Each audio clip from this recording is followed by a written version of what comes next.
It's time for Cats Talk Wednesday. Small town and big city joined forces. Vinny Hardy of Lynch, Kentucky, and Terry Brown of Louisville, Kentucky, team up to give you free-flowing, laid-back sports talk. Focus on Kentucky Wildcats, as well as pertinent information in the NBA, NFL, and Major League Baseball. Here we are for another episode of Cats Talk Wednesday. Terry T.B. Brown, Vinny Hardy, BS3 Network, Autograph app, BS3TVLive.com, streaming on Twitter and Facebook and YouTube. We got great guests coming up. Terry T.B. Brown, y'all follow him at TBrown_80. He already teased a soapbox at some point in this episode, so y'all already seen that on the way. We got three great guests too here. Our guys, Kentucky Big Things, will be here in a minute. They were here last week, but the RUP Wi-Fi didn't let it really go smooth. So we got them back to talk about the Sweet 16. And before we get to all that, I just got to shout out my Harlan County Black Bears because they made it all the way to the championship game of the Sweet 16. Came up a little bit short against Lyon County. Travis Perry, the reigning Mr. Basketball, the Kentucky Sports Figure of the Year, according to the Lexington Herald Leader. They made the plays when they had to and won 67-58. But props to Coach Jones, Coach Greer, Trent Noah, who we had on here, Maddox Huff, Reggie Cottrell became a legend with his flowing locks and long hair. Yeah. So the first, according to Corey Price, the first team from the 13th region to even get to the tournament and win a game since Richie Farmer and those Clay County squads when they were going toe-to-toe with Allen, Houston, and Ballard. So 13th region had a little dry spell of even winning a game. Black Bears won 3 and had Lyon County on the ropes. It was tied at the end of the third quarter in the state championship game. So shout out to my Black Bears. And then all this other stuff too we got to talk about, TB. This time last week, we were looking forward to the tournament in Pittsburgh, starting the journey against Oakland. And here we are a week later. Our March kind of opened up. The SEC tournament opened up because, we didn't, the whole weekend I had plans. I was trying to figure out how I was going to watch the games, what I'm going to do Saturday. And now our whole March opened up because out after the first round again. Yeah, man. This past Saturday, I was expecting to be my whole day around the second round game, and wife and I went candle shopping. I've not watched any of the other games. Like, I could not name for you 8 of the 16 teams left. Like, I've just checked out. I ain't even doing it, man. Like, I'm just not even. I've been watching the women's tournament, but the men's, nah, man. I got to move on. Hey, look, man. The thing is, look, we all disappointed. Kentucky fans, we're all disappointed. No one is happy with what we saw. Nope. So we got a lot of folks that are going to, I call the circle of misery. Who's more upset? I've been a fan for this long. Look, man, no one is happy with this outcome. Cal said he was hurting. Cal said nobody's hurt more than him Monday on the show. So I mean, and look about Cal. The elephant in the room is this is my little soapbox. His contract is what it is. True. At this point, we can get mad, we can get glad, it is what it is. And it's been like this for the last few seasons. It's going to continue. Cal is not turning down, what is it, $33 million? Mm-hmm. Mm-hmm. He's not walking away. In Kentucky, I think they've got boosters. I don't think they got enough people to make Cal go away and be on the hook for another coach. I think they can come up with the 30, but you got to put at least 40 to get a top-tier coach to come in here. Yep. We got $70 million like that. So the best bet is to hope Cal can figure it out. And maybe that's naive, but it's kind of like every other team. You hope your coach can figure it out. So Thursday, I saw you tweeting it was over. Were you at that moment? Were you like blow it up? Yeah. Look, and look, yes. At that moment, yes. When I'm sitting here watching us lose to look, explaining sports losses or having conversations with the wife, it's like to me, losing always sucks. Mm-hmm. Sports fan. But in 2003, when Dwayne Wade goes for his quadruple double, whatever it was, all right, I got that, right? You lose in the Final Four, okay. Some of those Elite Eight losses, okay. I could kind of rationalize West Virginia in 2010, okay. 2011, we overachieved. 2014, heck of a run. 2015, you go 38-1, right? Even like 2016, losing to Indiana, that sucked, but I've heard of Indiana. Now we losing to Oakland. I mean, I knew it wasn't the Oakland in California. Yeah. I knew it was in Michigan. Couldn't tell you where. Uh-huh. Detroit. Yeah. St. Peter. We losing to people like the NCAA says. We losing to guys going pro or something else. Yeah. It's like when Duke lost to who was that? Was it Lehigh with CJ McCollum? Okay, Yeah. okay. You lose it, but I'm like that Jack Golke. Was it Jack? Yeah. He's gonna be selling cars, or he's gonna be a financial advisor, talking about the time he gave Kentucky buckets. Yes. Look, man. Yes. That and that dude with the crazy hair for St. Peter's. I still don't know where St. Peter's is. Joyce. I know it's the Northeast. Yeah. But if before you had said it, I'd be like, New England somewhere. I don't know. Look, man, no. And that was the one thing that Cal kept going over the first couple of 10 years. Was like, yeah, okay, we would lose a tournament, but okay, you lose in the Elite Eight. You lose in the Final Four. Okay, not great, but you get it. But K-State's got our number. What? Who? What? Yeah. And so for me, yes, in the heat of the moment, I'm like, oh, I don't know how Cal comes back. But, it's one of those things. Every relationship you're in, you get upset at your wife, get upset at your kids, get upset at your dog. You initially like, burn all this to the ground. That's your initial reaction. But you got to take a step back and be like, well, all right, we'll figure this out.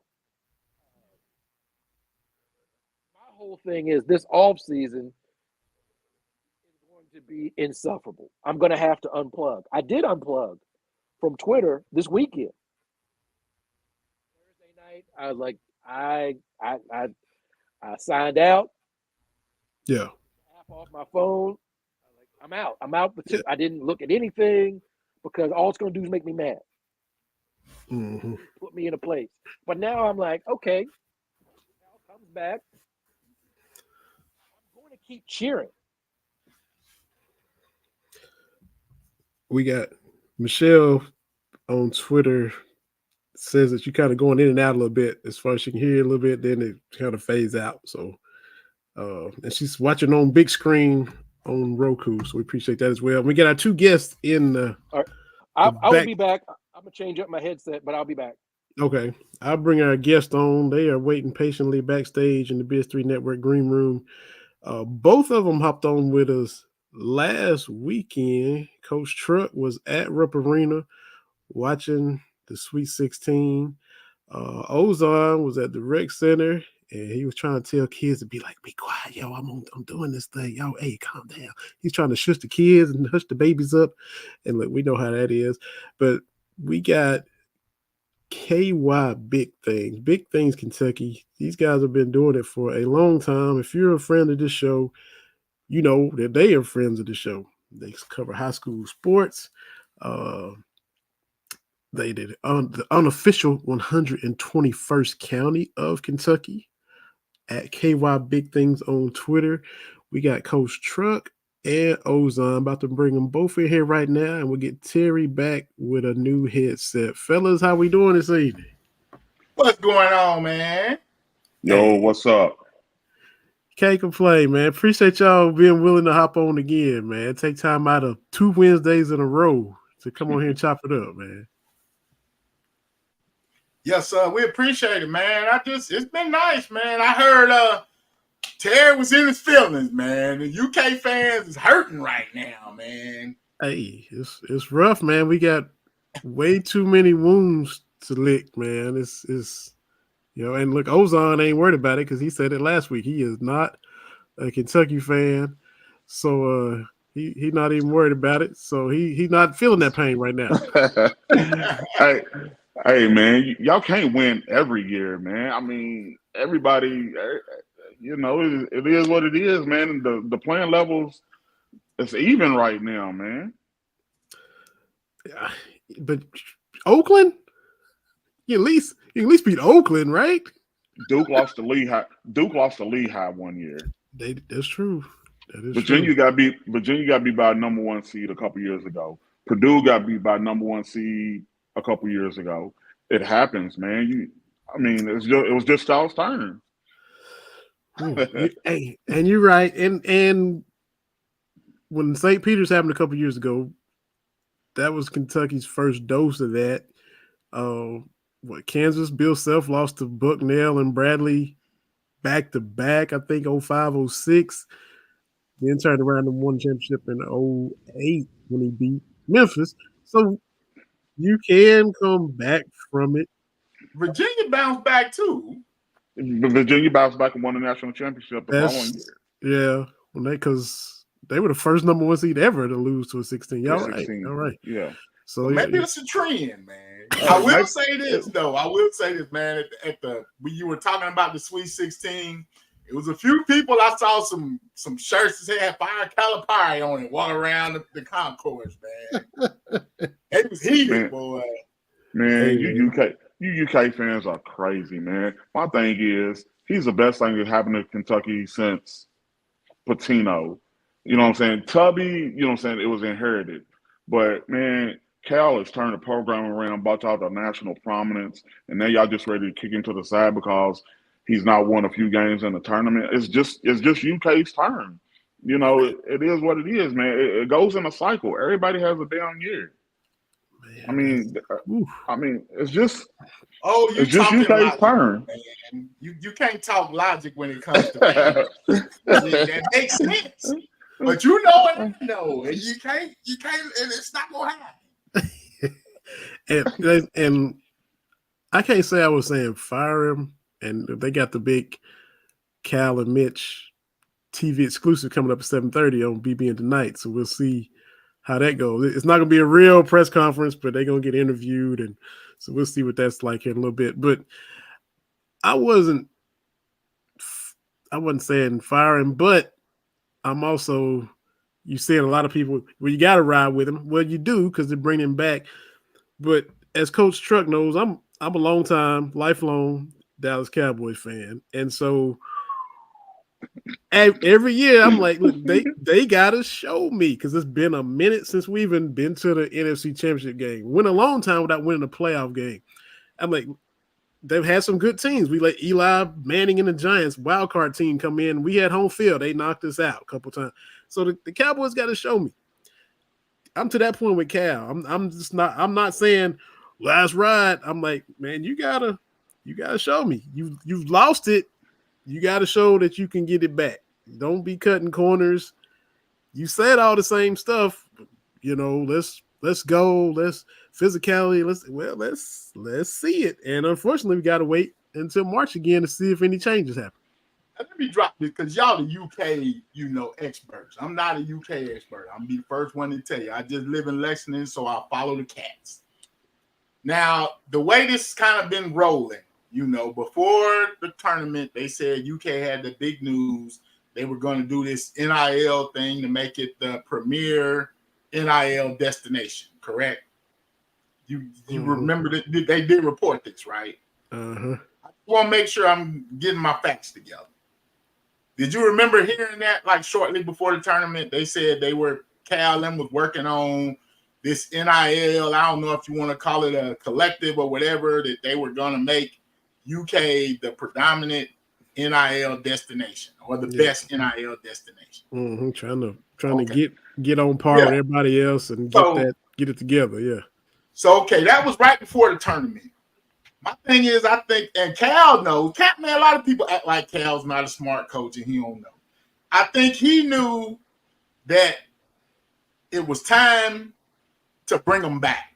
You know what I'm saying? He always kicked them out.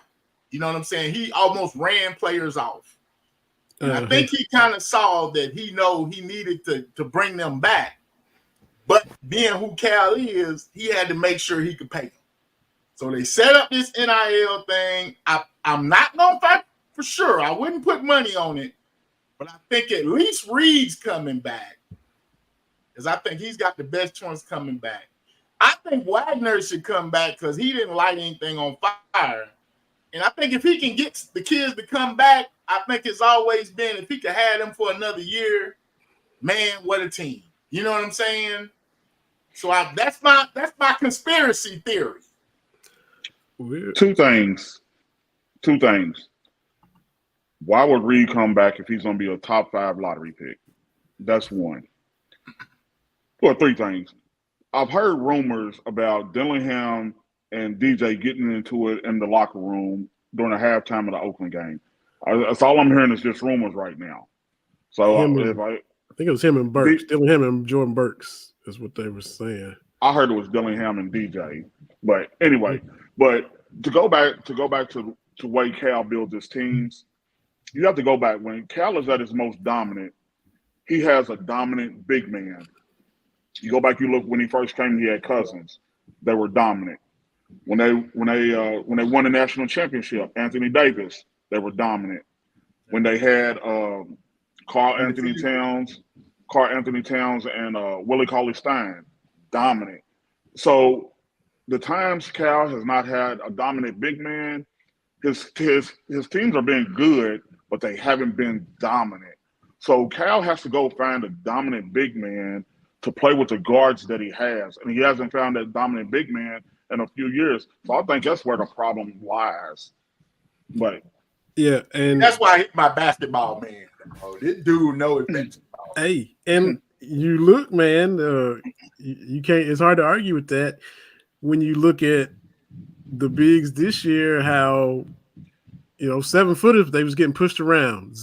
Now they'll come back though. All of them kind of coming back. Do we know if they coming back? You know what I call that 20? I call that 21 feet of nothing. They were too thin, too light, man. It just the Gonzaga game, layup. They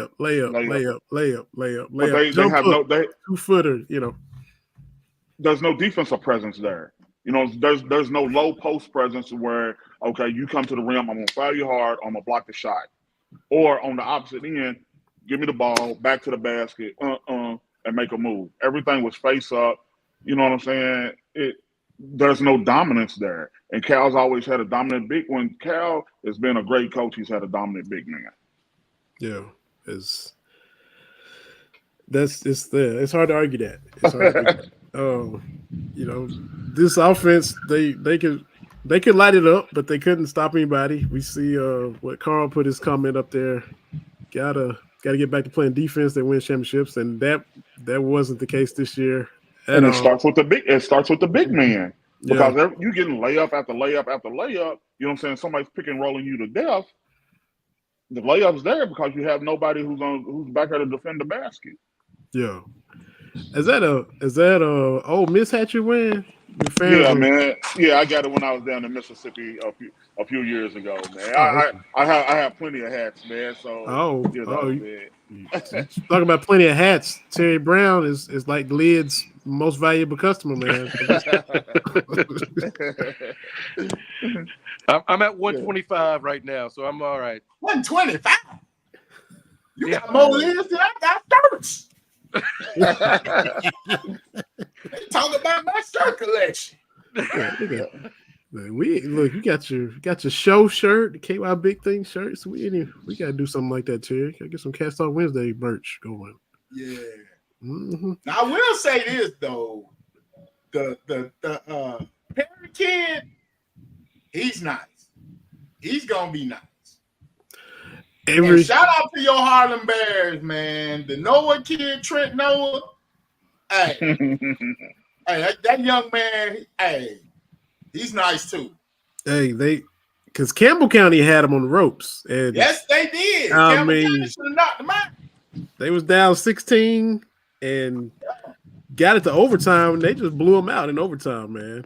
They said it was 41-19 or something like that from the fourth quarter on or something like that. Yeah, because you're down, down 16, you end up winning by 14. Yeah, you got I was scoring by 30. That's a big turnaround. Yeah. Hey, I'm not a conspiracy theorist, but I keep hearing some things about Evangel Christian got jobbed a little bit, man. I wasn't there to see it, but that's what I keep hearing around the city, man. And people, I'd like to see a stat, man. Corey Price does all the stats. I'd like to see a stat of, because you play 2 games on Saturday, then you play the final on Sunday. Semifinals on Saturday. I wonder, because Lyon County played at 11, Harlan County played at 1:30. How many teams playing at 1:30 have come right around and won playing at 6 or 7 that evening with the team with the shortest turnaround? Because there were people saying, "Well, Lyon County played." We were talking about that. They played late all the way till Saturday, then they played at 11. It's been 3 out of 4. The first team has won. The last 4 out of the last 4, it's been 3 out of 4. The first team has won. Right. Because we were talking about it. We were talking about it with the GRC and Warren Central. The last 2 years, it was the opposite. GRC played first, Warren Central played second, GRC won.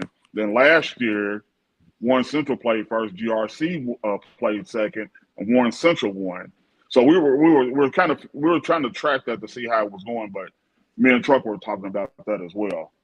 And I wonder why. I mean, you think Lexington and Rupp Arena might just move it to Sunday? That'd be another day of some folks staying in some hotels and eating, and another day of revenue for downtown instead of having it Saturday night. Move the final to Sunday because you're having from Thursday to Sunday. But I mean, I don't make the rules. I'm not Julian Tackett. It's his world. We just living in it. Well, we heard this. Yeah, I mean, you get more. Yeah. I mean, stretch it to Sunday, you still get. You still have two teams. You still have 2 teams down there staying and eating in hotels, especially if they're not from Lexington. You still have. But I guess what they want to do, they still want to keep everybody in the city. You know what I'm saying? Especially the losing teams or whatever the case may be. But I've heard, the costs are opening back up the doors again for a new day. It costs. It's a pretty penny. So that's what I've always heard. So say that they used to do it on the Sunday. They used to do it on the Sunday. Okay. Up until about 8 or 9 years ago, they used to do it on a Sunday. So say that money making kids play 2 games in a day. Okay. They give some of them kids some of the NIL money that they're making. Yeah. Hey. Right. Now the girls, I'm gonna switch back to the girls because Sacred Heart has won their 4th in a row. They're from Terry's home city of Louisville. This time next year, are we talking about a 5-peat, or is there somebody that's going to jump up and get them? Now, see, they lost Reagan Bender, and they're losing the big girl. They still have Johnson. Gaia is maybe one of the best players in the nation. She's a monster. You know what I'm saying? They play, and actually, I think the point guard that started in the championship game is a freshman. And we talked to Coach Moore. She's real good. She's a friend of the program for real. She's really excited about the youth coming through her program. She likes that group as well. So I don't know, man, but I think if Sierra Byers is healthy, can come back healthy, GRC is going to be a real threat because transfer portal's open in Winchester. Hey, but the transfer portal's open at Sacred Heart too. Well, too. And Takaya is that. She's that. Hey, you got her. Yeah. You got a chance. You know what I'm saying? Now they played. Who was it? Marshall. Who they played in the championship game again? Cool. Was it Cooper? No. Nah, was it? They played him. They played him 2 years in a row. My mind's blank. So this is the second year they played him in a row. So I don't know. Maybe they got a chance too, because they pretty much bringing everybody back as well. Mm-hmm. So I don't know. I mean, I wouldn't bet on it. Well, but there's some. I'm taking Sacred Heart versus the field. Right. Yeah. Like that old Tiger versus the field. I got you. And man, I mean, shout out to Coach Moore. She went over 800 career wins, the first coach to win 4 in a row, Women's History Month. And like O said, she's one of the few coaches that has won one playing and coaching. Man, this woman is a legend. Real. Yeah. You gotta take your hat off to what they're doing, man. And everybody else it's like when the Warriors was your head and shoulders above everybody else. It makes everybody else you gotta close the gap. You gotta get to where they are, or else you just wait for them to come down, and you can't do that. You gotta try to climb up there with them. And that's what everybody's got to do with Sacred Heart now. I just don't see, in my opinion, any program in the state of Kentucky right now is even they're head and shoulders above everyone else right now. Right now, it just is what it is, man. And they have the best player that's probably ever come out of the state of Kentucky. So I don't know how you combat that. I mean, you know what I'm saying? Truck said GRC with Byers, and they have a good young nucleus. But even still, you know what I'm saying? Sacred Heart beat them twice within a month and beat them bad. Mm-hmm. So. But they didn't have Byers, though. You know what I'm saying? And all the games were kind of close. I mean, I sound like a fan now, you know what I'm saying? But they were close, for like the first half. But then, it's just too many horses, man. Exactly. Yeah, hey, man, I love watching them. I tell you what, man, watching high quality girls basketball, man. When we get to them Final Four games, man, those are some of the best games I've seen in the state. And y'all would know, man. Y'all would know. So just tell everybody what y'all do for those that don't know, what y'all do, how y'all cover high school, how you got started, and where they can find you and everything. Man, we started, actually, we're going on our 6th year. This will be year 6. We started, me and Coach Bew, we used to coach youth league. Ozon has been around too. He's been part of the youth scene, and he's been part of Lexington sports scene long time. And, Bew had been having some health issues and stuff, and I've been doing stuff. And was always like, man, hit me up. I want to help. I want to do this. And I thought I sent them a text, and I thought I had him in the text chain because I had a little group of guys I would text, like I'm doing this game. If I need some help, they would show up, whoever showed up. And was like, I wasn't getting them. Ever since I put him in the text chain, he been there. So shout out to man. We live stream high school sports, middle school. We've done youth league stuff. I'm taking a little break right now because I'm worn out.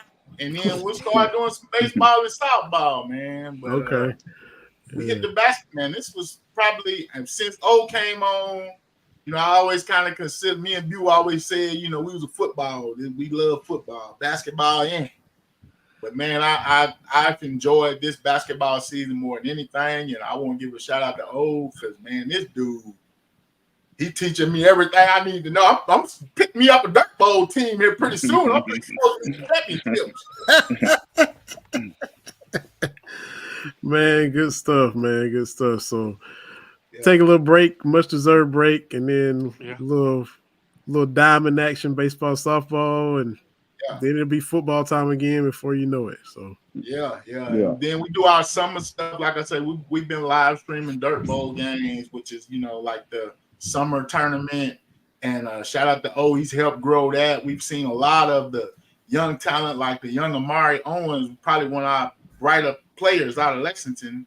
He played in the dirt bowl, so we got to watch him grow in that dirt bowl. He was like newcomer of the year, and then like will tell you, man, he just blossomed in this season in basketball. So basketball is gonna be interesting next season, man. It's gonna be fun.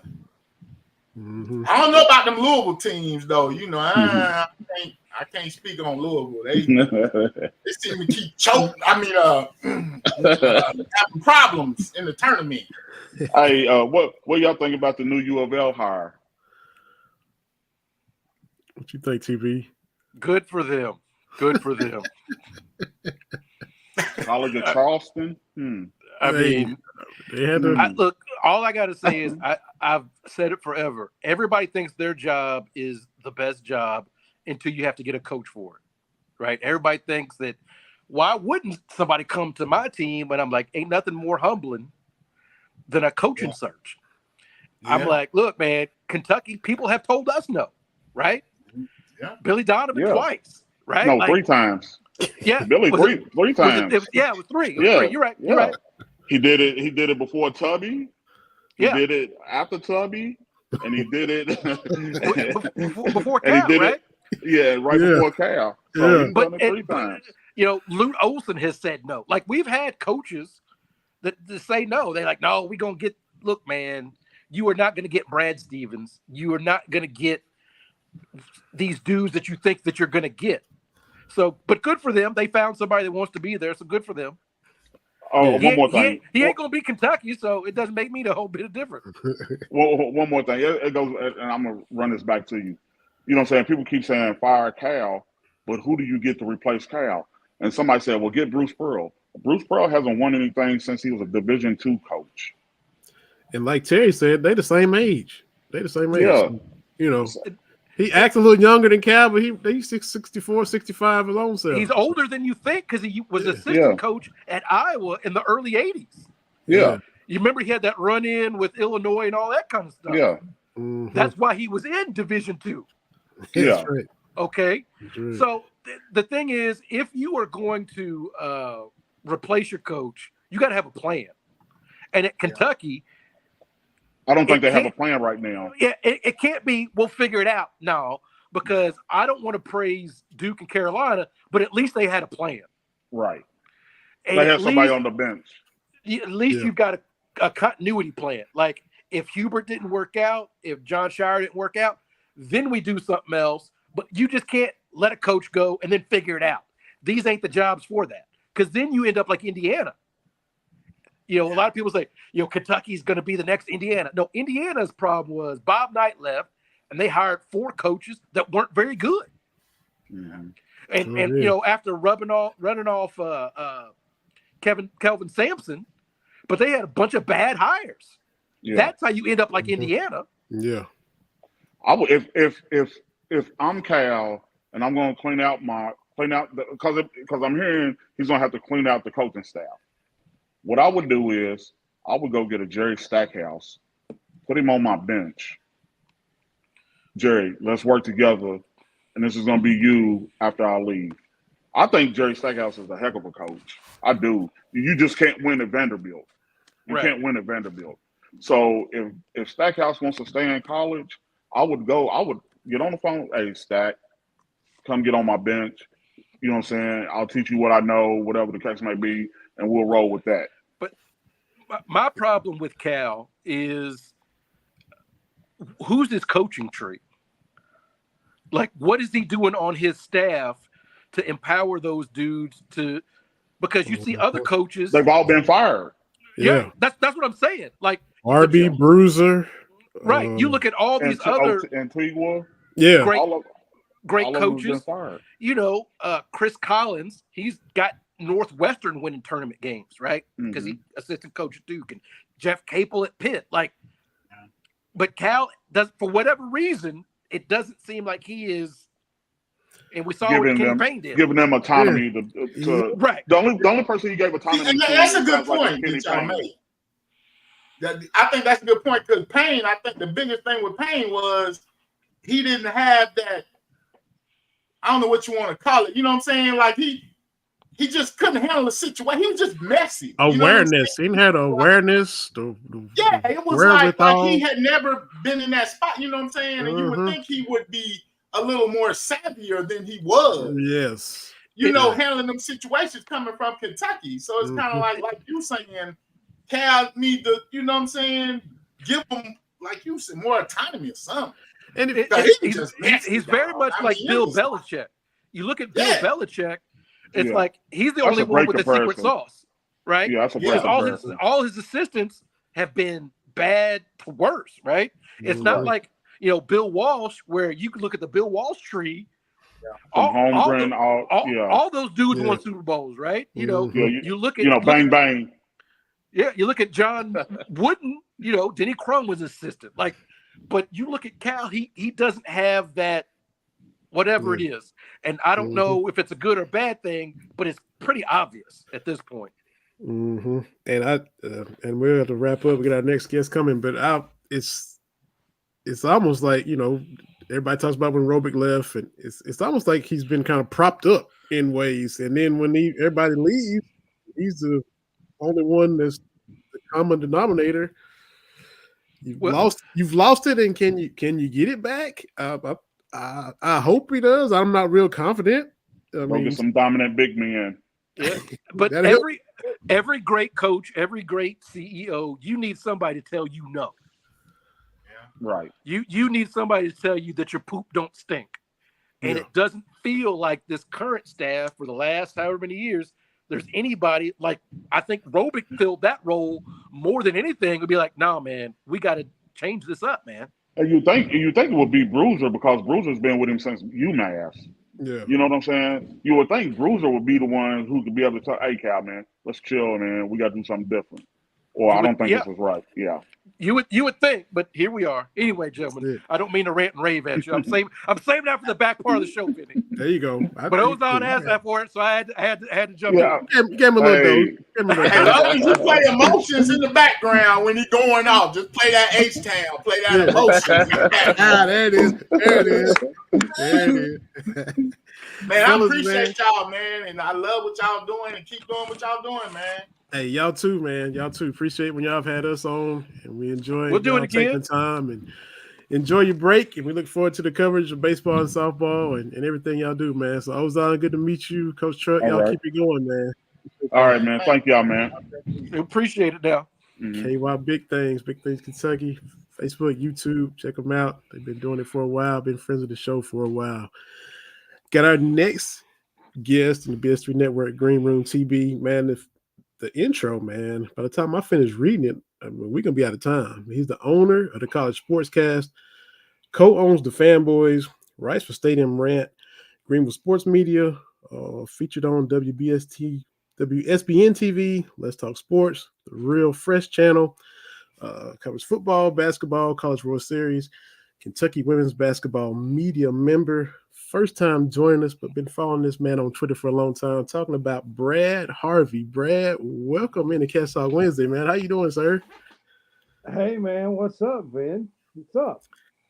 Man, glad to have you, man. Glad to have you. We've been following each other on Twitter for a while, and I saw where you Kentucky women's media member. I said, what better time than now to have you on to talk about the new hire and everything, man? Right.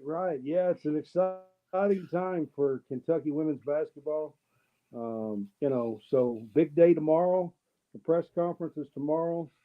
And it's a pretty exciting time. There's a lot of buzz going on about Kentucky women's basketball right now.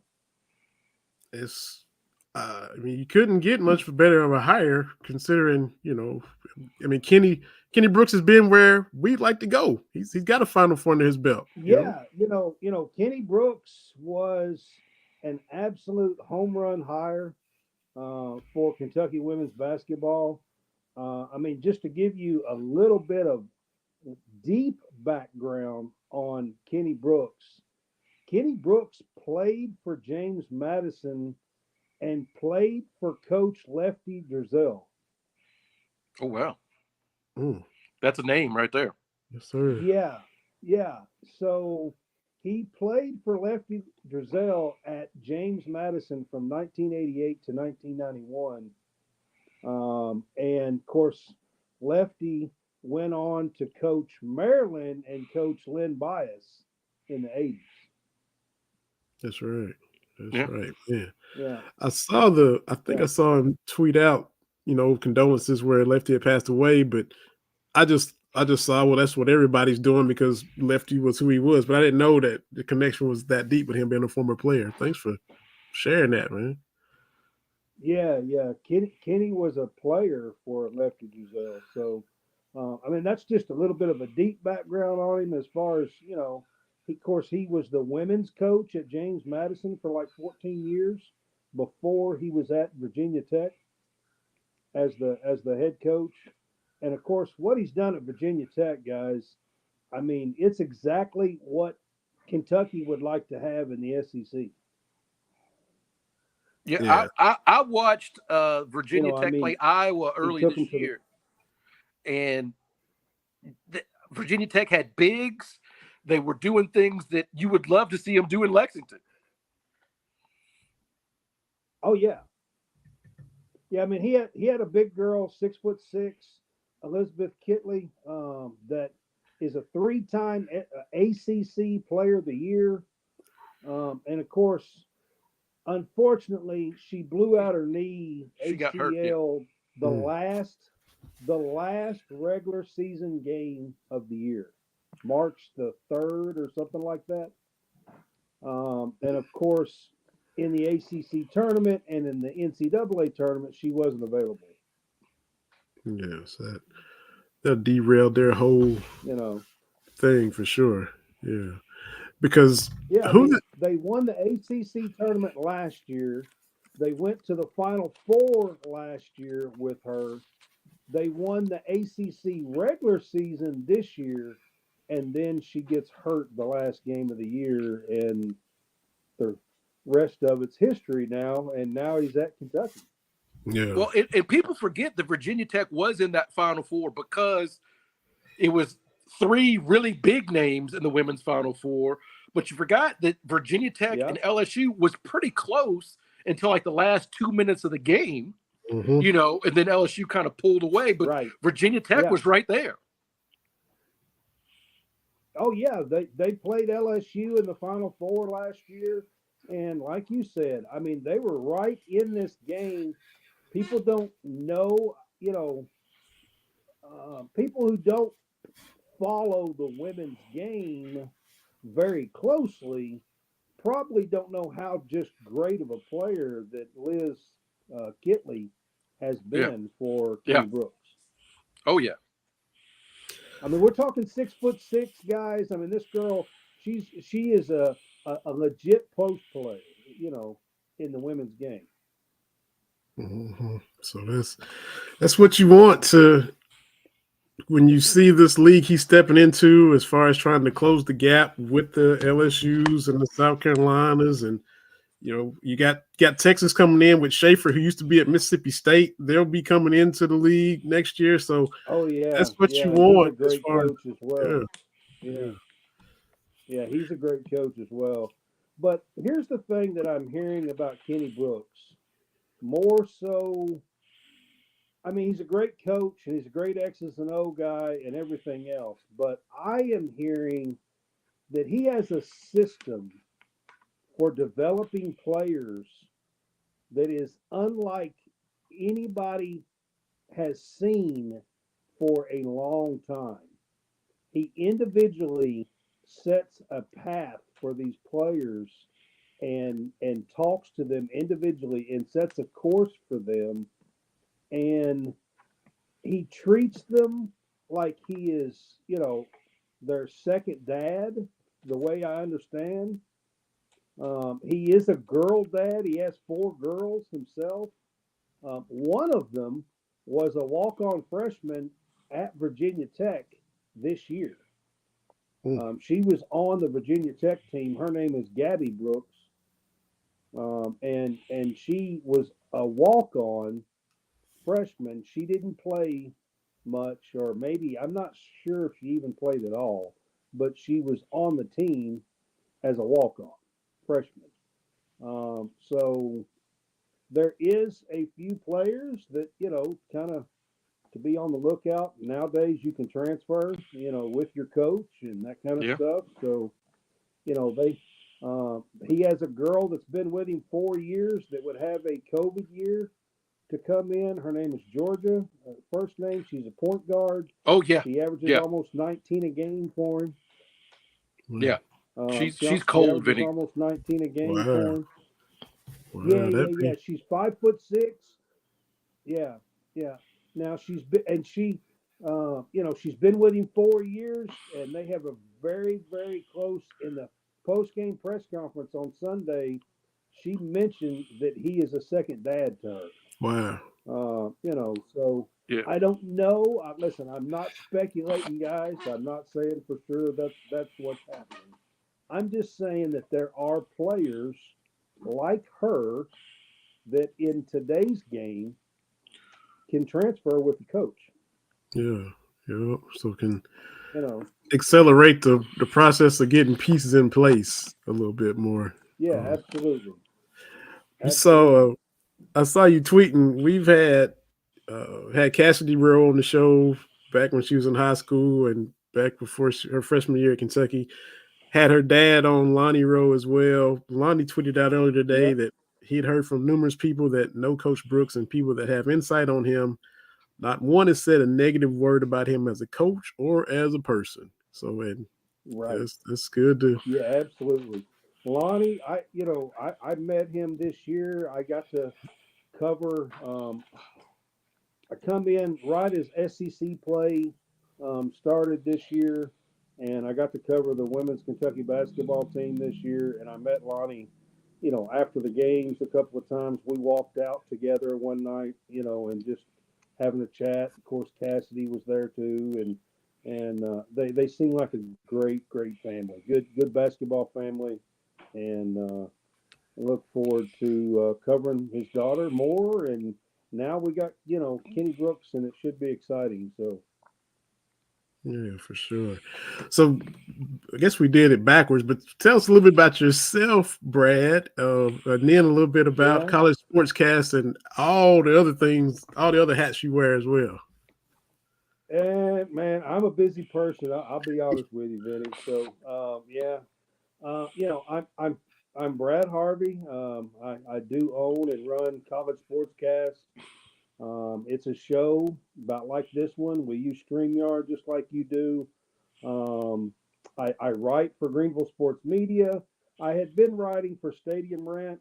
I uh, and My show is on WSBN TV, which is a TV channel that you can use and get it on TV on Roku, Apple, Fire Stick. So I am available on that kind of stuff as well. And I got to go to the SEC tournament, covering the women's SEC tournament, and going there was just seemed like a once in a lifetime opportunity. Just to go there and see Drew Staley and Cardosa hit the shot in the semifinals. yeah. To beat Tennessee. Um, Angel Reese and Mulkey and Dawn Staley and Rakia Jackson. I'm sure you guys know some of these names as well, but I mean, going to the SEC tournament was great. And hey, my plan is I will be in Lexington tomorrow for the introductory press conference for the new coach Kenny Brooks. That is awesome. Coach Mulkey didn't try to sue you when you were down there, did she?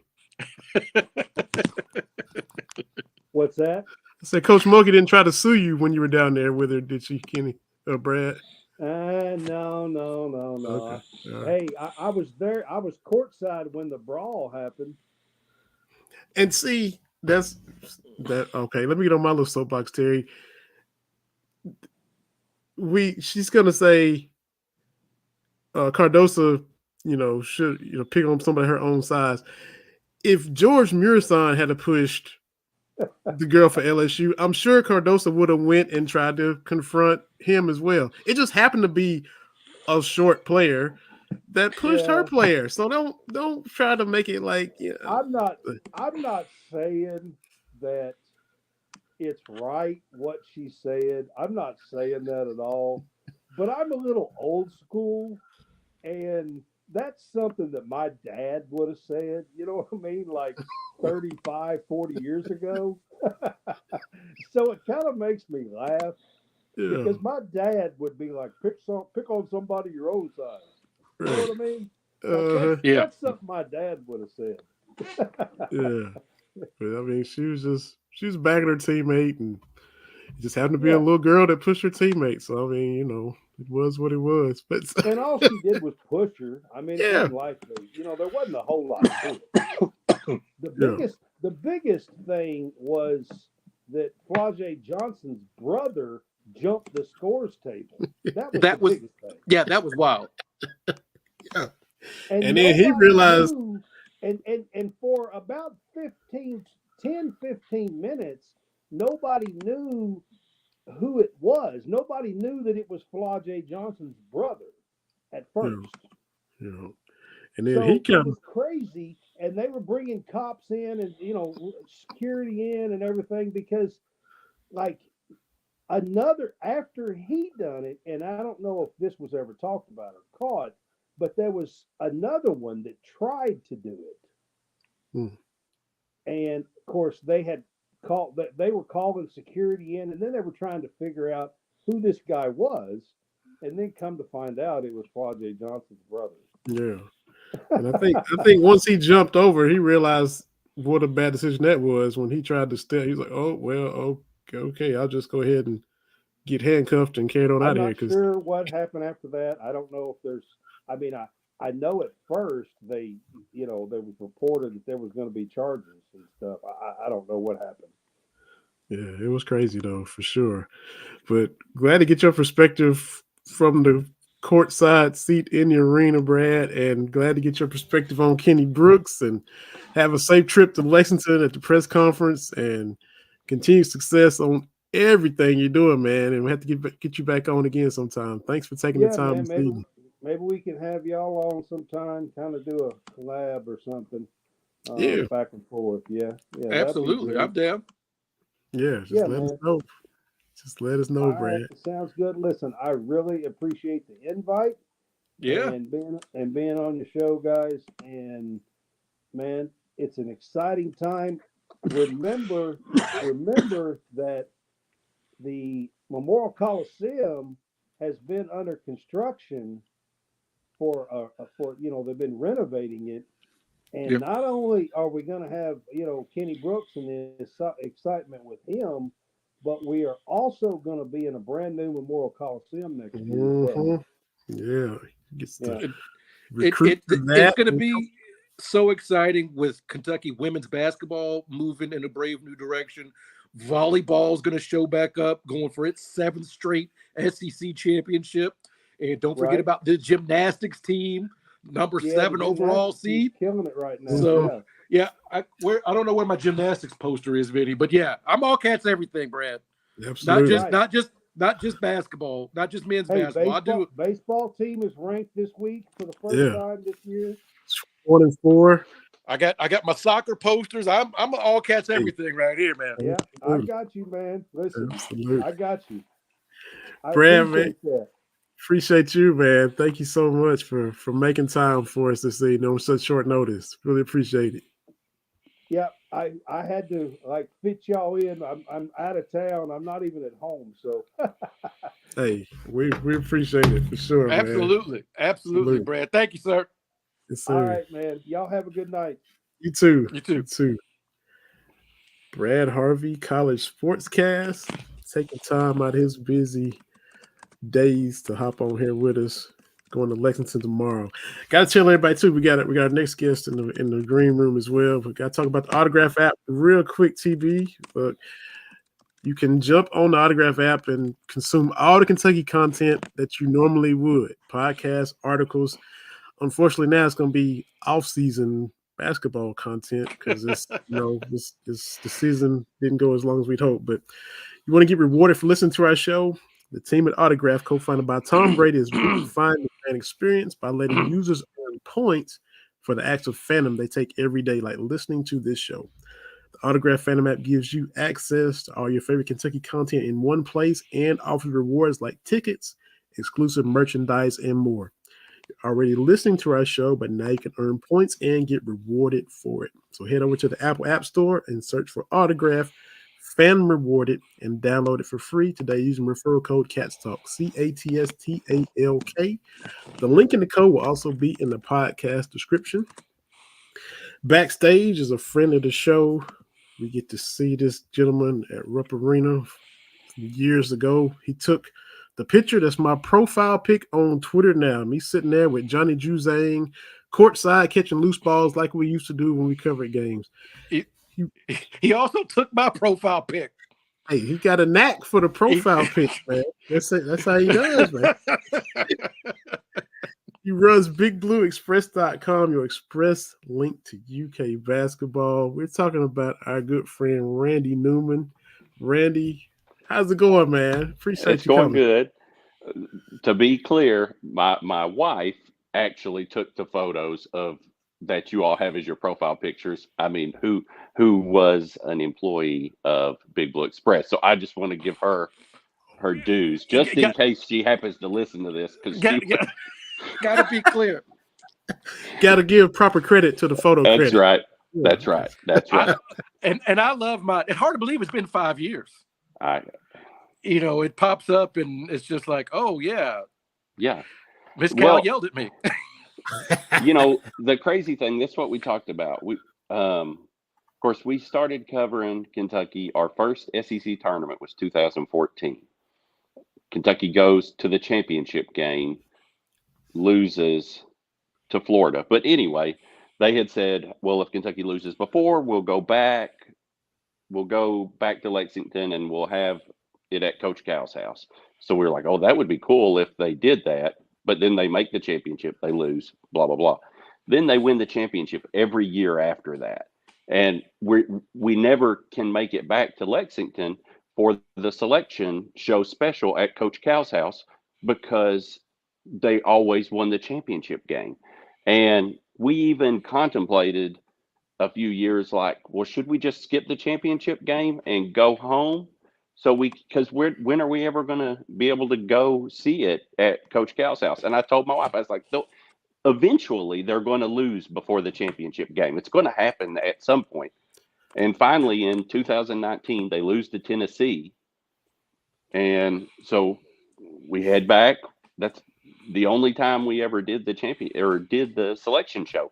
So It's crazy to think about the world that we were in back then. We're thinking we're going to just have to skip a championship game because Kentucky's never going to miss a SEC championship game. Now we can't get to day 2.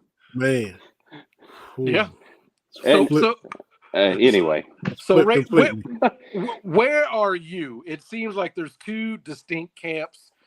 Yeah. Cal's got to go, or we got to figure this out. Where are you with the state of Kentucky basketball? Because I know everybody's got their think piece, right? Everybody's got 3,000 words on their side of this whole thing, and it's worse than politics. Yeah. Well, I can sum it up. I can sum up where I'm at in 3 words. Just win, baby. But that's all I care about. And honestly, I stayed on board. I like John Calipari. I mean, I'm a fan of his, but I felt like going into this season, this is a make or break year, in my opinion. It's very important for the future. And after, again, quick exit, I personally felt like, okay, it's time for sometimes a separation is good, helps both sides. I felt like a fresh start at a new school, if Cal wanted to continue to coach, would rejuvenate him. That'd be a good thing. It'd be good for Kentucky. But, that's beyond my control. So it is what it is. Obviously he's going to be back apparently for another year. And I'm okay. Well, let's see what you can do. I just think some changes have to be made in whether it's in his philosophy on roster building. Obviously, there's some coaching staff maybe issues, or some of his preparation. I don't know exactly what needs to happen to get back to that. Here's my 2 cents. Well, I'm gonna give more than 2 cents because this is my show. Yes, And I'm gonna give more. I'm gonna give some coins too after you. yeah, But my thing is it seems like when we lose an NCAA tournament, we don't play up to what we've been playing. mm-hmm. And there was a couple of moments. My wife is not a Kentucky fan, but she's brought in because of me. And there was a couple of moments against Oakland where I'm like, oh, Dillingham getting ready to cook. Yeah. And he passes right back to Reeves. And at some point in the first half, they're going to the bench, and Reeves is looking around like, I'm going to have to do this myself. Yeah. And I'm not trying to I'm not trying to say Dillingham's not a good player, but Reed Shepherd, his first shot can't come with 5 minutes left in the first half. Yeah. But we saw this last year with Reeves going one for whatever. We saw it going back to 2010 when those guys.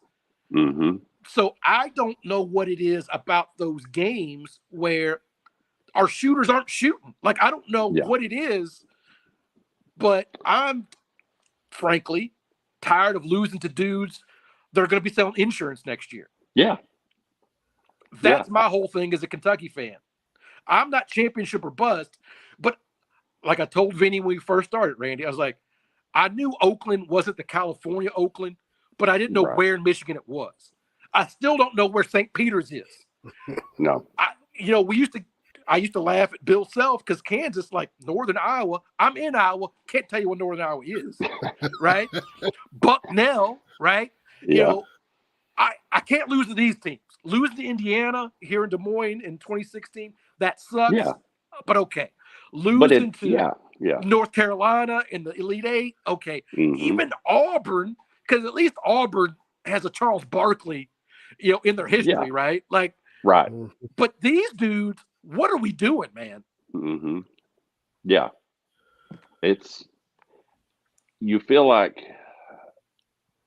you don't see them play like Kentucky. I mean, I don't know how else to say it other than, we've seen for so many years of our life, whether that was us watching Kentucky under Rick Pitino, watching them under Tubby Smith, watching them under John Calipari for the majority of his time, they step on the court with that level of players that they're facing against Oakland and just overwhelm them, where the other team doesn't look like they belong on the court. Yeah. And we have a look of panic or fear. And I'm sure, people say, well, there's a lot of pressure and there's going to be more pressure next year, but still those teams in the past had a ton of pressure on them too. I don't know. And I hate to say, play for the name on the front because I think that gets overblown. Sure. But it's this personal pride. Like, we are not losing to Oakland. Yeah. Right. Like, no. And we will remember, and I don't think it's romanticizing, but Kentucky was a tough out. Right. Like, and we're not that. Like, there's no fear. And that's what's killing there it me. is. Winning the layup line. We don't win the layup line anymore. Teams would talk about, man, they came out there in the layup line, and I looked at them, and I was like, oh my gosh, and we don't do that. I recounted this story. Vinny, you remember we had Anthony Epps on forever ago, right? Yeah. Talking about which I never made the connection, the dots between that LSU run, 94, 95, 96, right? 94 is the comeback, right? 95, they beat them by a lot. It was 129 to something. Right. So Anthony Epps is talking about we go to Baton Rouge in 96 and they are ready. They are hyped. And he's like, before the first TV timeout, they're like, yeah, we don't want to do this. We ain't got it. Yeah. That's what I'm talking about. And it's not that you have to be a championship team. also what I'm looking for is we got to have a player. Mm-hmm. We got to have a dude that sets that tone. It doesn't necessarily have to be the most talented dude. Mm-hmm. It doesn't have to be a big dude. Y'all remember when we were covering and Tyler Eulis, the player, Yeah. we'd get there early, right? People be shooting around, ass farting around. Eulis would come out different. We haven't had that. We've had great players, but this is, I don't know where you go from here. Yeah, you mentioned Anthony Epps, and I was thinking the same thing. He tweeted out right after the game.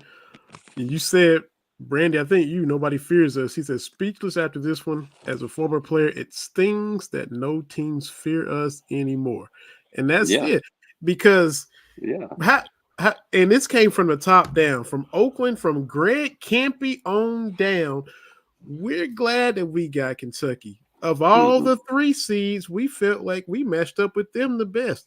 We know that, we like our chances. They don't score in the post. And at the Tennessee game, nobody scored outside the guard. So he clearly watched that game. Yeah.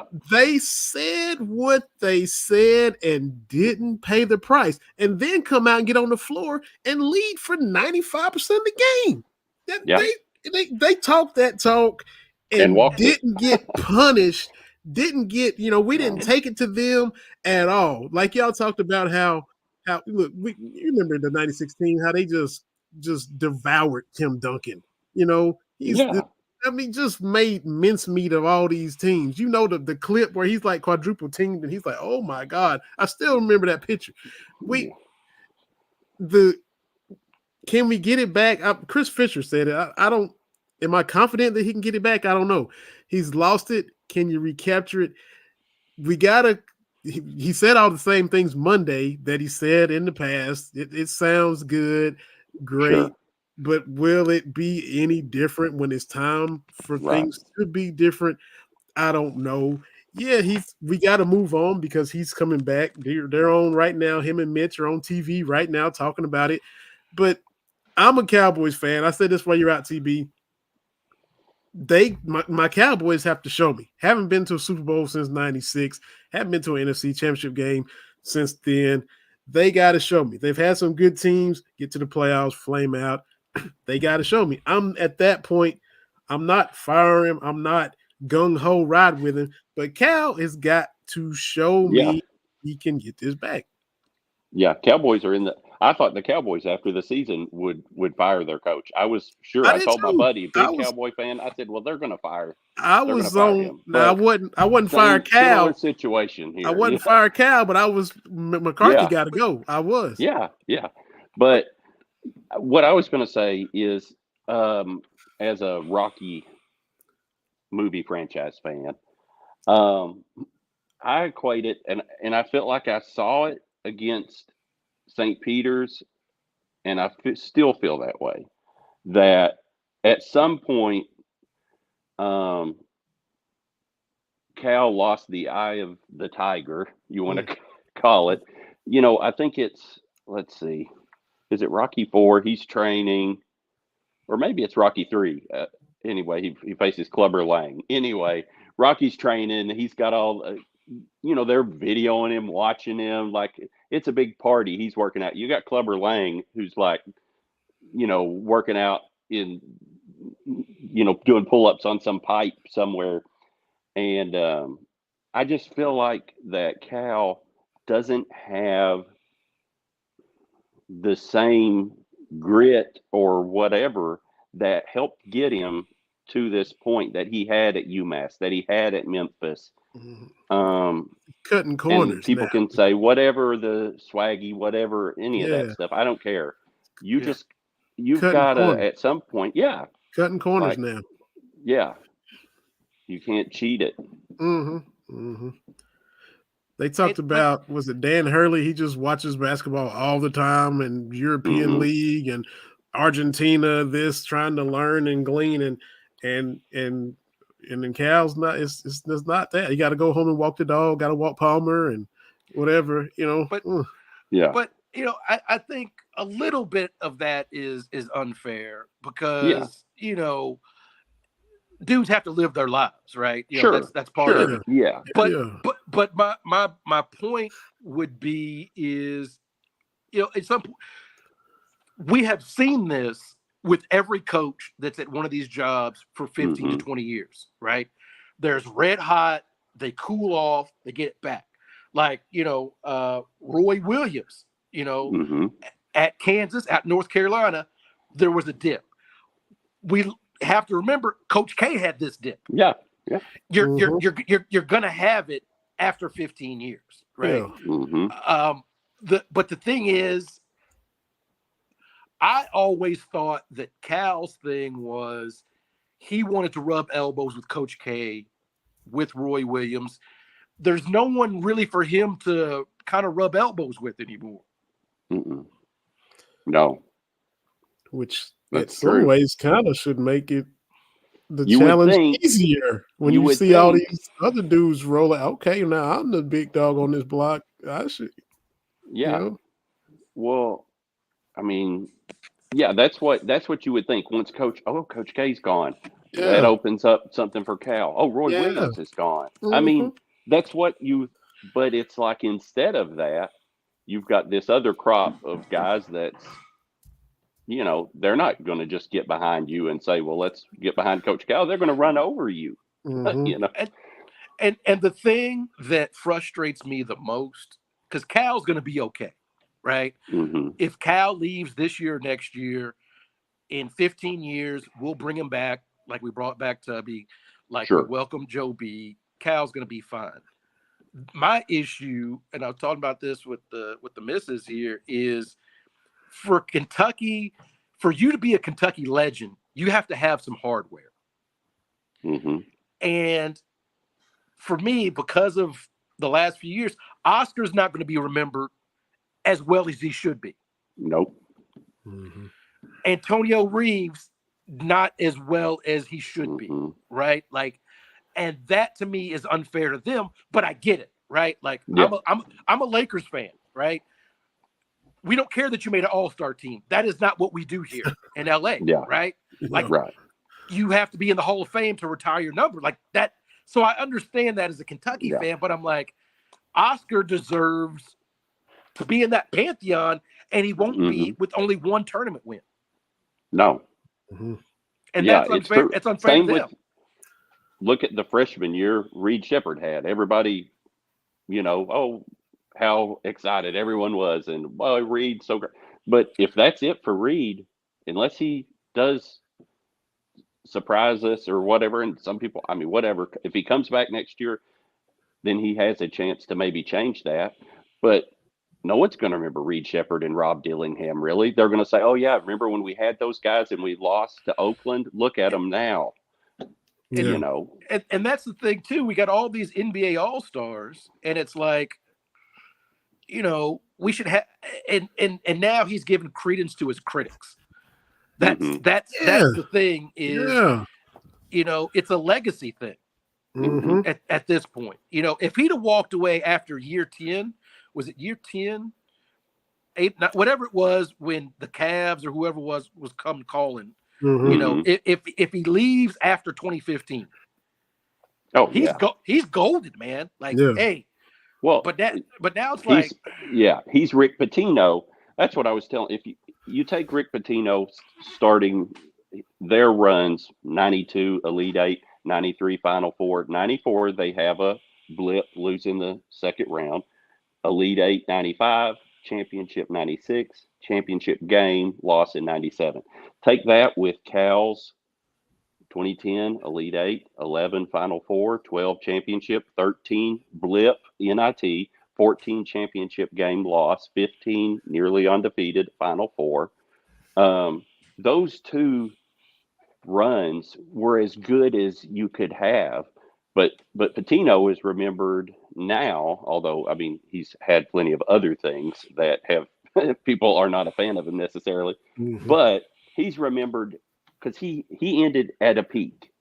So, you know, people are like, well, man, if Pitino had never left for the Celtics, he would have won 5 championships here. Well, let's be real. First of all, Pitino would not still be here. Like if he had never left for the Celtics, there's no way in the world Rick Pitino makes it that long at Kentucky. And he would have went. He wasn't gonna be on a uphill plane forever.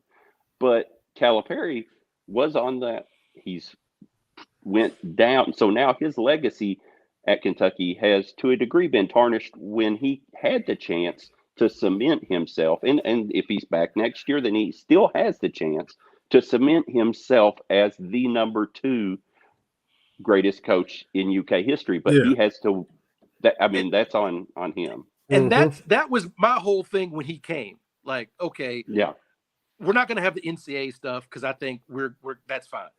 But I'm like, if you're Coach Cal in 2009, right? You're like, I get to go to a blue blood, right?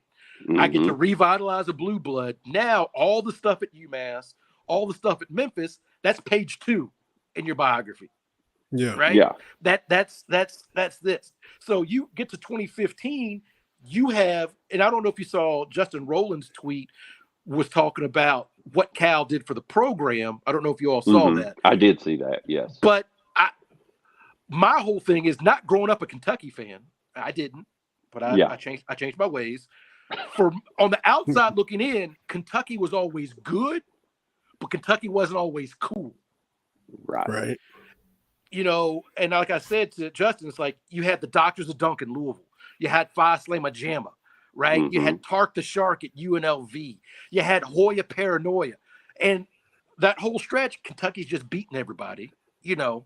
Yeah. But it wasn't really until John Wall, I know Rex Chapman, a big deal in Kentucky, but nobody that was like. Yeah. Wasn't a transcendent. Yeah. John Wall. John Wall, there's a strong case, and we won't get completely derailed, but that he is the biggest recruit in Kentucky history just because he completely changed almost forever the way Kentucky was viewed. And I think that's, so Cal did that. Yeah. And that's the point I've tried to make was Kentucky is cool now. Yeah. More than just we're going to beat you. This is where the cool you people want want to be. You want to be us. You want to be Kentucky. Yeah. And I saw more Kentucky stuff in the city of Louisville since Cal's taken over than I did the entire time growing up. Places you wouldn't think Kentucky stuff was. Right. Yeah. I'm like, because when I went in the 90s, it was I'm like this trying, but now I'm like, it's all over. I'm like, okay. Okay, I'm very Vinny. I've been cutting you off. My bad, Vinny. I was just talking about how y'all said every coach goes through it. I was before our time, but I think I was listening to Tom Leach. I think he was talking with John Clay. Joe B wins it in 78, and then the early 80s get a little rocky. 80 and 81 and 82 is kind of forgettable. Maybe there's great players, but the fan base isn't. Those teams aren't beloved, kind of like what we're going through now. And then you get 83, lose to Louisville. 84, you go to a Final Four. So he was able to kind of reel it back in, and this next to last year, he goes to that Final Four, which should have beat Georgetown. That's one of like the first tournament games I remember watching. They should have beat that team. So that's kind of where Cal is at now. That crossroads of red hot, like Terry mentioned, gotten sideways and gotten too comfortable for whatever it is, cutting corners. And now can you regrip and steer it back to recapture what you've done? And the thing too is if you pull the trigger and get rid of Cal, you have to have a plan in place. Like you can't just say Cal got to go and we figure it out.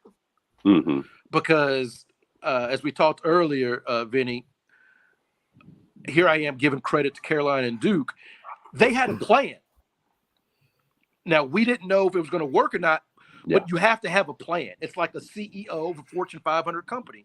You can't just let one guy step down and then we just figure it out with somebody. That's how you end up with Billy G. Yep. Right? So and I'm not saying that Cal is the only guy that can do it here. I'm not saying that, but You have to have a plan. Mm-hmm. Because the lesson to be learned from Indiana is not that the fans stopped caring. And I hate that, well, we'll be Indiana because people don't care. I'm like, what Kentucky fan doesn't care about losing? Yeah. What Indiana fan, have you talked to Indiana fans? They never stop caring.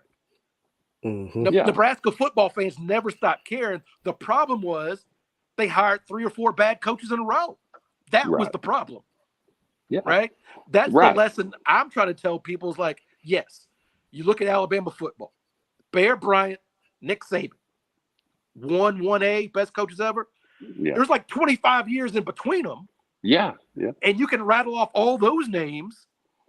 Dennis Francione. Like, you can just, Mike Price for a day or two. Like, so, I have no doubt that Kentucky basketball will be good post-Cal. My fear, personally, is like, I don't want to go through 10 to 15 years to figure it out. Mm-mm. Mm-hmm. Mm-mm. Yeah. Do you want to have another Billy G followed up by another Billy G? Because that's 4 or 5 years of just look at our neighbors in state. Yeah. If Mitch didn't, and so I give some credit to Mitch, I give a lot of credit to Mike Pratt and his crew for saying, look, Mitch, you need to call John Calipari and you need to hire him. After Billy G, you make a bad hire after Billy G. Who knows? We're sitting here, just happy we were making the tournament and looking for somebody to get us to the Sweet 16 or something, but we didn't go through all those good years. I mean, or we're just trying to make the tournament. So, I think that one poor coaching choice is not, but it's the second and the third. That's where you get into Tennessee football and the basketball. The hire that follows the hire. Like, you don't want to be the guy that follows the guy. Yeah. Yeah. And that's what I've said, Randy, right on the money, is like any program can have a blip, right? North Carolina had Matt Dotery. We had our Billy G. Yeah. You can survive a blip. But 2 blips, now you're 4 or 5 years from your peak. Well, right? And we were really lucky with Billy G, honestly, that he completely crashed and burned. Because I've made a case, let's say Tom Crean. Let's say Billy G loses that game to Louisville. They don't beat Louisville in the NCAA tournament. And I'm completely convinced that if Texas A&M didn't beat Louisville, I'm convinced Billy G's never hired here. And let's say we're like, okay, look at Tom Crean at Marquette. We're going to hire Tom Crean.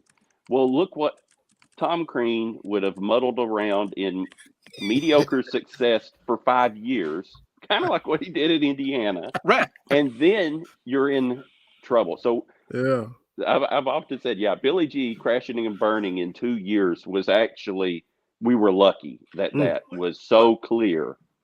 And he was still SEC Coach of the Year his first year.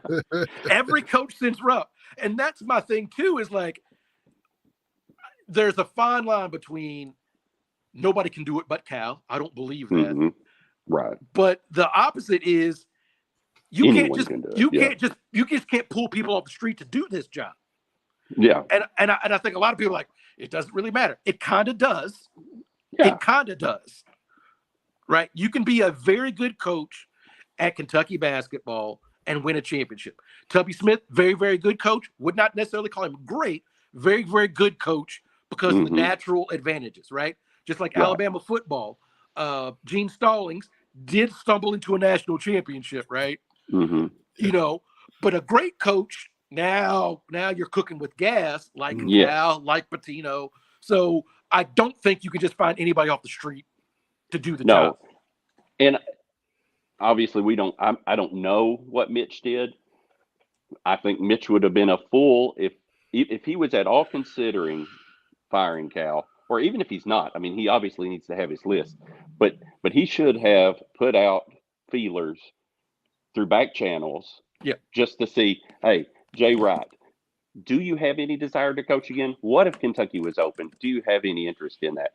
To the handful of coaches that would be your ones that they're going to succeed here.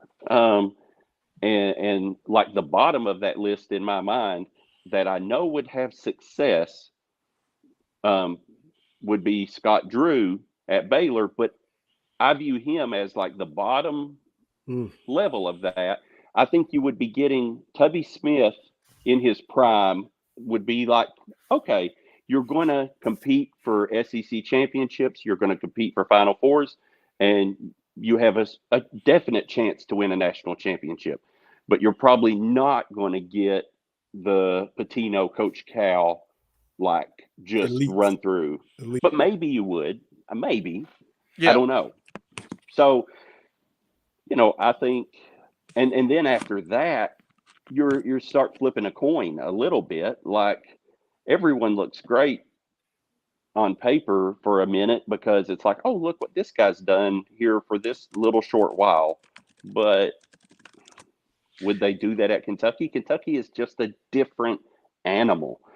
It's not normal here. Well, and that's the part of the thing too is with Duke and Carolina, they kept it in the family. And so I think that helps because they understand what the job is. Like, Hubert Davis had that terrible year last year, but he righted the ship pretty well. Like, and he said the right kind of things. He's doing the right kind of things. And John Shire is as well. And I hate giving those dudes credit for anything. Yeah. But that's something to keep in mind. The days of Kentucky just going to be able to pluck somebody to do this. Yeah. We're not gonna get the coach of the Knicks. I wouldn't want Tom Thibodeau anyway, because everybody's playing 45 minutes a game. And I don't want that. I've watched a lot of Knicks games the last few years, and Tibbs will wear you out. But I mean, he does get his guys to play hard. But I don't want Tibbs. So yeah, man. My whole thing is Cal's back. I'm gonna spend this off season. I'm decompressing. Like I don't need your 3,000 words on what happened in the locker room. Don't care. I don't need. Look, like I said, like Cal's contract. It is what it is. It ain't got nothing to do with me because I ain't chipping in on $30 million regardless, right? No. So why do I care? Yeah.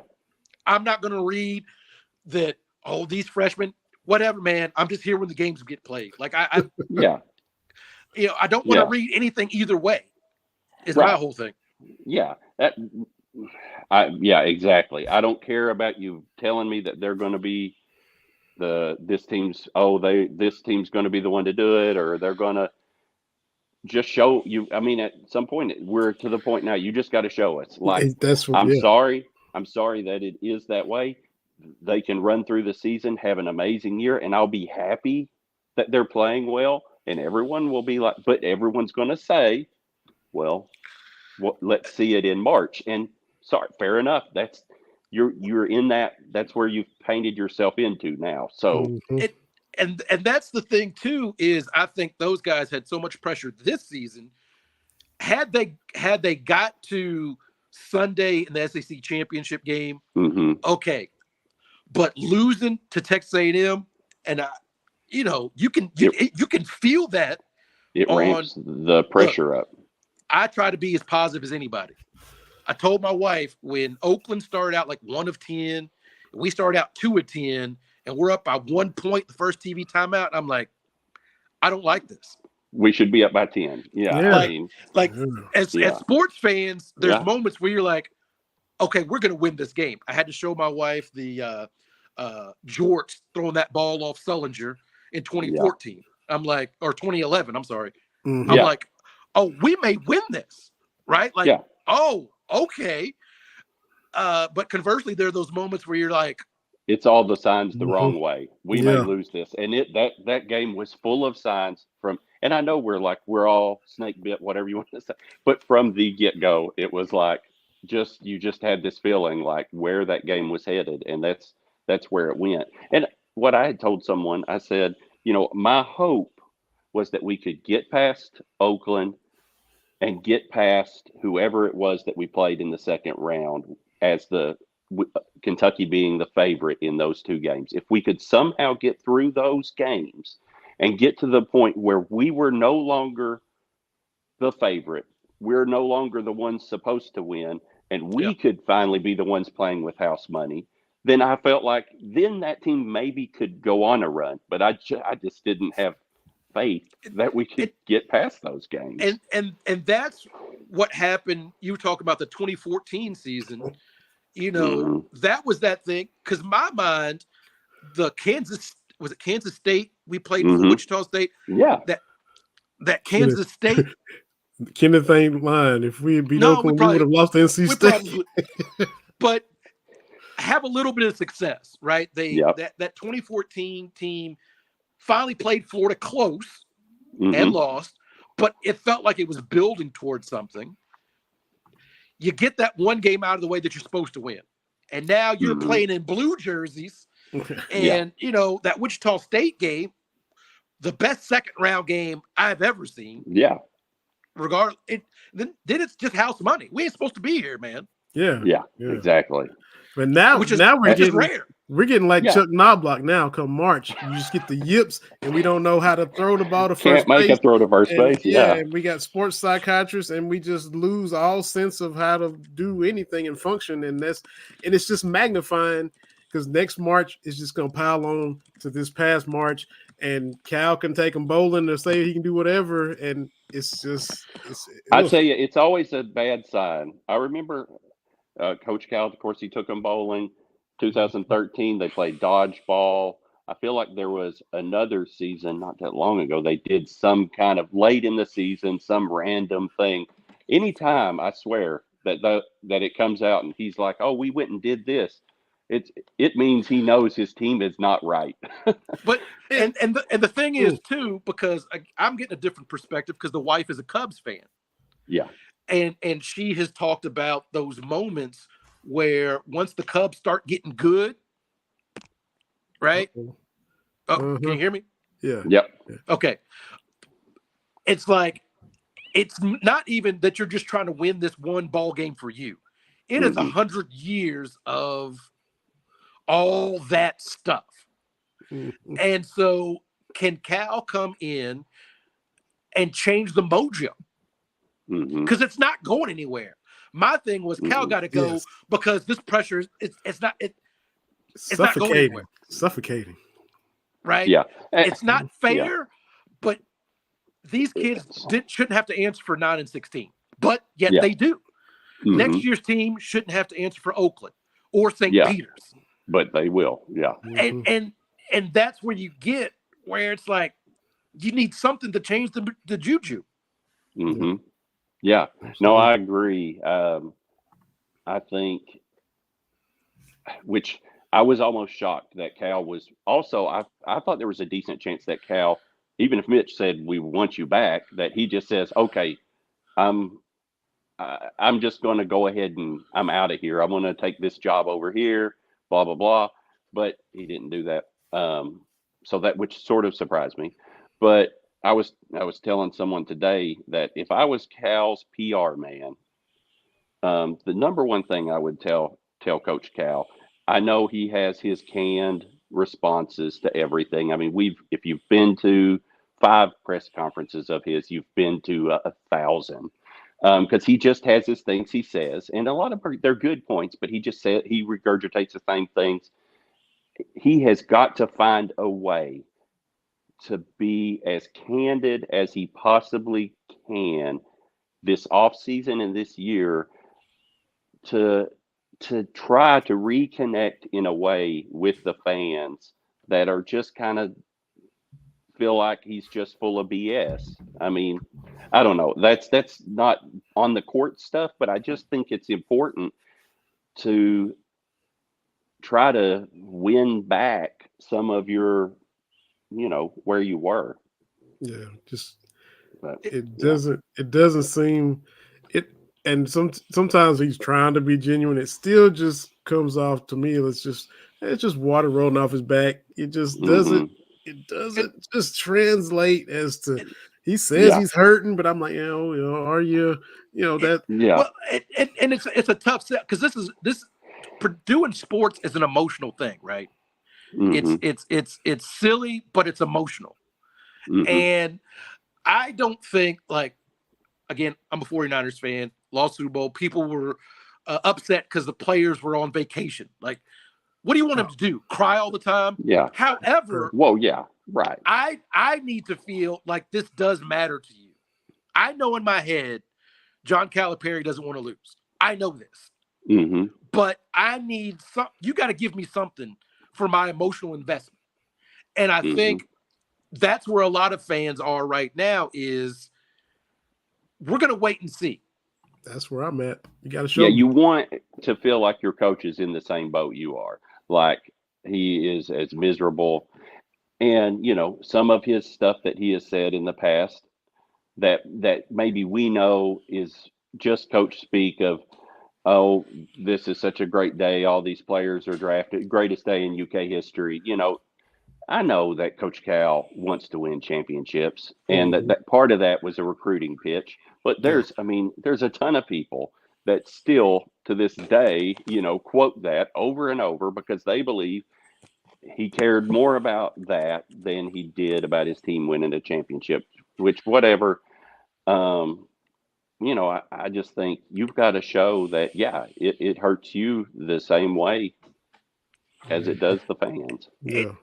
But the number one thing is, like you said at the top, Randy, to bring it all back, just win. Yeah. That fixes everything. When Cal's doing his coach speak, for me, when he said greatest day was when all those 6 guys got drafted, and it's like, okay. Well, then you go to 4 out of 5 next Final Fours with a national championship runner-up. Okay. Say what you want. Talk your talk. Yeah. Right. But now it's a little bit different, man. Yeah. Like, and if also, like if you're Bill Belichick, right? He used to be, we're on to Cincinnati. That works when you're going to Super Bowls. Yeah. But when you got Mac Jones out there, it ain't getting it done, man. Working. It hits a lot different. Yes. That's win, Julie. Well, we're all on the same page. We all want Kentucky to win. And that's why I tried to tell folks, the sunshine pumpers, the negative folks, we all want Kentucky to win at the end of the day. Yeah. No one is happy when Kentucky loses. Right. That's a bad straw man. Yep. Yeah, and that's the thing too, is the fans are going to keep showing up. Yep. But to me, it's still that emotional investment. Right? Like, again, sports is very, very emotional. Whether it's college or pro. And you hope that your team is trying to win. That's why you wear this stuff and you do all this kind of stuff, right? Like, again, going back to my 49ers, it sucked they lost the Super Bowl. But they're retooling to do it all over again. At least try to win. Give us something to shoot for. Don't just treat us like we're going to show up for whatever. Don't do that. Taken for granted. Well, I'm glad we had this, and we knew we had to try to get you if possible, Randy, because the last 2 years you all had me on right before the NCAA tournament, and I thought about that. I was like, I didn't get anything from Vinny and Terry. That's probably good though, because it didn't go well. Well, that didn't work either. So we're trying to change the juju on our end, but we're doing all we can. We're doing what we can. I mean, we're all hurting. We all want the Cats to win, and I've been a little bit hard on some of the folks because I do think we were being silly in 2016-17. Right? I think I agree. That was unfair. I think we unfairly remember the 2020 team, right? But 5 years and 1 NCAA win, 1 SEC tournament win. I can't even call. That's another thing. I can't even call the Kentucky Invitational because we're not winning it. No, we're barely there.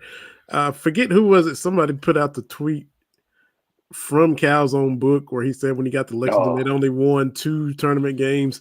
That can't happen here. And then here he's went and did worse than that. So you're writing about the standard and not even.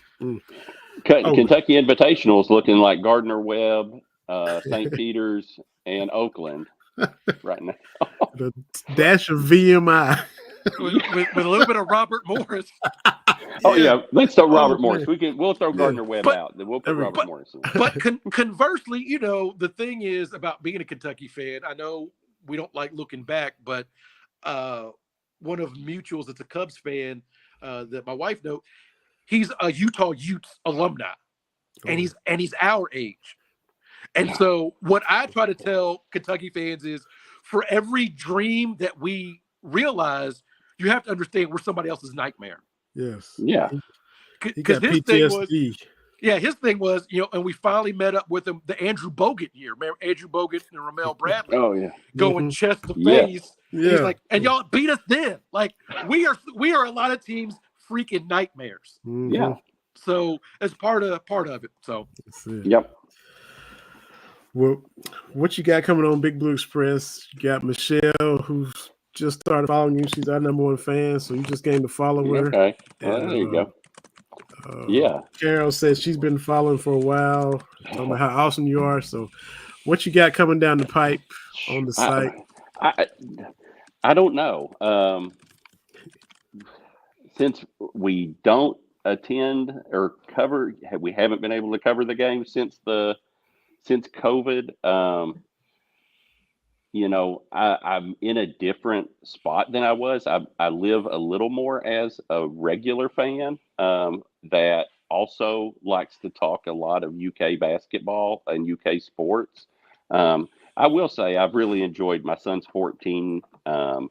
He's become a huge sports fan, and that's been honestly the best thing about not covering all the games is I have watched so much sports with my son. You know, we set up 3 TVs in our living room for the NCAA tournament, and we have went wall to wall. And after a couple years ago, I was like, I don't care what Kentucky does. I love the NCAA tournament. I don't care. I will sit here and force my eyeballs open, and I'm going to watch this, and I'm going to enjoy it no matter what they do. So Thursday night, Kentucky lost. I sat there till 1:30 a.m. in the morning watching all the games, tweeting about Kentucky basketball, working my way through it, and said, look, Kentucky's getting back here eventually. I'm going to enjoy it more because I'm going to sit here and watch all these games when Kentucky's not in it, and they should be. And when we're back here, I'm going to enjoy it like heck. So absolutely. But you know, for the teenage kids, my son's 14. All he remembers is really Kentucky flaming out in the tournament. Same for mine. You know, I want them to experience, you know, when I became a fan, you know, when I'm 14 and 15, Rick Pitino, it's 92, 93. Yeah. We're, you know, I'm 17 years old. We win a championship in 96. Yeah. You know, anyway, I want this young generation to see what Kentucky basketball really is all about. Absolutely. So hopefully that's why we want him to recapture it, and you know, because my son's the same way. He was born in 08. He said, you know, I know they won it in 2012, but I don't really remember. You know, we went back and watched because he's 3.5, almost 4 with Anthony Davis. So he's, you know, hopefully they can get back to, you know, providing those same kind of moments that we, you know, had our whole life for sure. Yeah. But man, Randy, thank you so much. For been a while, and we always enjoy having you. Appreciate your insights, man. Thank you so much for taking the time, and enjoy tomorrow, the Sweet 16. If you and your son get the TVs out, and we're gonna watch it. Just, you know, hit the couch. I'm and mostly watch rooting against people now. I'm just, you gotta be petty. Gotta be petty. Hey, I love hating from outside the club. That's right. Now I understand the appeal. If team's not in it, I can hate some more. Hate. Exactly. I hate Tennessee. Hate. Yes, sir. Yes, sir. Yeah, absolutely. Someone said, "Well, don't you want Tennessee?" I said, "No." No. I said, "I want Tennessee." No way. I don't care if they lose. Yeah. At what point they lose? I just want them to lose. Pulling hard for Creighton Friday night. Hard for Creighton. Amen. Oh man, we appreciate it, Randy. All right, guys. Yes, sir. Take it easy now, Randy. All right, you all too. So, man, TV, great guests, loaded show. Oh yeah, we talked through all of our post Cat losing stuff, but you know, Cal's he's back, but hey, man, I think there's some things that he has to check off. For sure. You gotta, and you can't just say it. You gotta actually do it, and just talking about getting the bad taste out of your mouth. Well, we heard that 2 years ago, and you can't cut the corners. If Bruiser and them got to go, you got to do what you got to do if you're really trying to get it back. Yeah, and I don't want people getting fired, but man, Right. this is a results oriented business. It is. And look, the thing is, we've had some good kids that have come through the program. We've had real good kids. We've kept our collective nose clean. Mm-hmm. Which is unusual for Kentucky, if I can be honest. Uh-huh. So I want Cal to have that moment, that Final Four, and then right off to the sunset. Yeah. Yep. But what we got now ain't it, man. That's it. So we knew this would be this kind of show. Oh yeah. Had to lick the wounds, and appreciate you being here and going on the soapbox and just working through it. We had Big Things Kentucky guys on, talk a little basketball with those guys. Appreciate everything they do. Brad Harvey, College Sportscast. That's him in the comments thanking us for we appreciate him on. And Randy Newman, Big Blue Express, and everybody that put in comments, everybody that's watching right now on Facebook and Twitter and YouTube, definitely appreciate it. We do this every Wednesday for the most part. Every now and then we'll take us a little break, take us a little evening off, but we'll be back next Wednesday. So y'all feel free to subscribe on the YouTube channel, follow on Facebook when we go live. Every episode's on Spotify. If you're just able to listen, you can get the audio there. So appreciate y'all jumping in with the comments as well. Made for a fun show. Everybody's comments, some new people bringing comments in. Kenneth and Carl Holiday and everybody else. If I missed some, I apologize. But we'll keep up. Like you said, the baseball cats are 5-1 in the SEC. You mentioned gymnastics. Yeah. Remember all the other sports that are doing big things. Kenny Brooks presser tomorrow. So track programs are top 25. So we doing all right. Yeah, in Kentucky. But I understand men's basketball drives the bus. But still all cats, everything, baby. That's right. So spring practice going on, blue-white games in a couple of weeks. So all kind of stuff popping off right now. Everybody enjoy the rest of the evening. Enjoy the warm weather. If you got spring weather, enjoy it. TV.